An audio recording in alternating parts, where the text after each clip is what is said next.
আজকে আমি পেঁপের নাড়ু করব। 1 কেজির চেয়ে একটু কম মাপের পেঁপে আমি কেটে ধুয়ে এবং গ্রেটার দিয়ে আমি গ্রেট করে নিয়েছি। এরপর গরম পানি করে এর ভিতরে আমি পেঁপেগুলো প্রায় 90% সিদ্ধ করে নেব। পেঁপে কুচি 90% সিদ্ধ হয়ে গিয়েছে। এখন এটা নামিয়ে আমি ভালো করে পানি ছেঁকে নেব। প্যানে আমি 1.5 কাপ পরিমাণ চিনি দিয়ে দিব এবং 1 কাপ পরিমাণ পানি দিয়ে আমি এটাকে ক্যারামেল করে নেব এবং এর ভিতরে আমি 2টো এলাচও ফাটিয়ে দিয়ে দিব।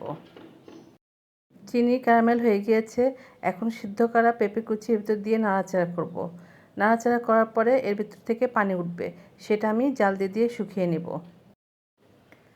পেঁপে যখন পাত্রে গা ছেড়ে চলে আসবে তখন আমি চুলার জাল নিভিয়ে দেব এবং এটা ঠান্ডা হতে দিব। হাতে তেল মাখিয়ে আমি এটা নাড়ু শেপ করে নেব। তৈরি হয়ে গেল আমার পেঁপের নাড়ু।